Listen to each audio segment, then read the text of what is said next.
Welcome to the Wangaratta Government Centre. This film has been created to invite all staff to understand the environmental practices of this building and what is required of all staff who work within this building. Staff are encouraged to participate in green travel during work and to and from work. Green travel includes walking, cycling, carpooling and public transport. A huge amount of greenhouse gases are produced by staff commuting to and from work, not to mention the high economic costs. We would reduce our commuter greenhouse emissions by 20% if every staff member green travelled to work 1 day a week. Our commuter greenhouse gases are included in our CCP annual auditing program, and therefore we are needing to reduce them by 15%. There are secure bike racks located in the car compound and under the infrastructure stairs. There is a female and a male bike available for staff and are booked on the bike booking board located with the bikes under the infrastructure stairs.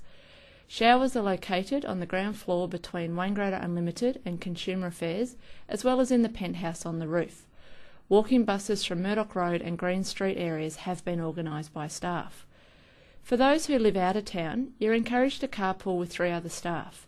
Cars that have 4 staff within them can secure a parking space in the yellow parking bays right at the back door. Carpooling to meetings is also encouraged. For example, if a number of staff are travelling to the Wodonga office, or if you are meeting someone from the depot out on a roadside, go in one vehicle. Within your induction pack is a green travel form for you to fill in. Once you have filled in this form, you will join over 90 staff on the green travel database, which makes it easier for you to travel together. Exercise and a social gas bag are other highlights of green travelling. Remember, just by travelling 1 day a week, you will reduce your greenhouse emissions by 20%. All staff are asked, do you really need to print? Each year, every organisation within the building does an audit of paper consumption, and the figures are staggering, especially for council staff. Each council officer uses 21 reams of paper each year. Compare this to Never Waste and DPCD, who only use 11, and DPI, DSE and PV staff who use 13 reams per person per year, so the council figures are almost double.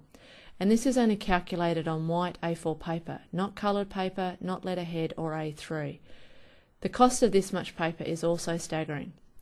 So please ask yourself, do you really need to print? Can you store it electronically? Can you get the original from records instead of printing out another copy? Can you use electronic agendas or electronic documents instead of paper copies? If you do need to print, are you printing double-sided? If it was that important you had to print it out, please remember to collect your print job from the printer.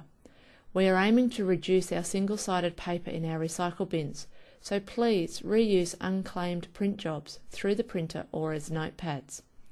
If you have any ideas on how to reduce paper consumption, please share them with your eco-leader. As many of the organisations within the Wangaratta Government Centre work with community groups, 2 barbecue kits have been created. Each kit caters for 25 people for morning teas, lunches or barbecues.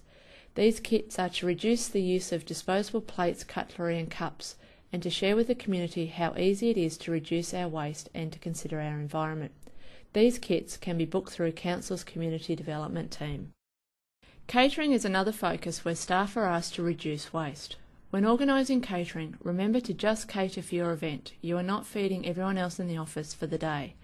The waste generated includes the leftover food as well as the lunches that staff brought in but haven't eaten because they've filled up on your leftover food.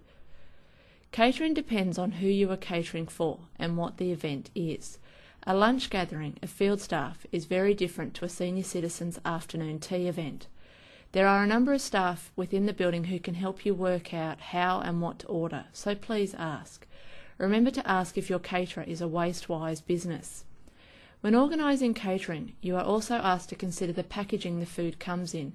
It is important, especially with morning teas, to reduce the plastic and non-recyclable packaging. Plastic bags are discouraged, so please use the black, green, calico bags that are available in every unit and organisation for shopping. And if you need more bags, please ask your eco-leader. An eco-leader committee has been established to help all staff within the Wangaratta Government Centre understand our sustainability management plan and all of the associated green programs. Within the building, each organisation and council unit has an eco-leader representative who acts as a conduit of information between staff management and the eco-leader committee. Eco leaders meet monthly, and each eco leader has the opportunity at their staff unit meeting to give a sustainability update. Any suggestions generated by the Eco Leader Committee go to Council's Corporate Management Team, CMT, for decision. CMT shows strong support for the sustainability efforts of staff. So if you have any ideas or suggestions on sustainability, please share them with your Eco Leader, who will then bring them to the committee. In recognition of the sustainability efforts of our corporate management team and staff, the Wangaratta Government Centre has been awarded a range of awards.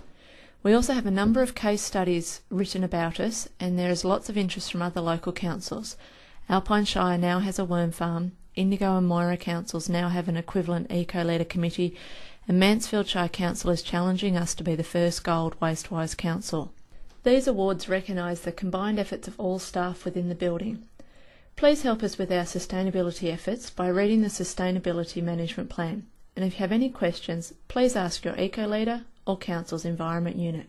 Welcome aboard.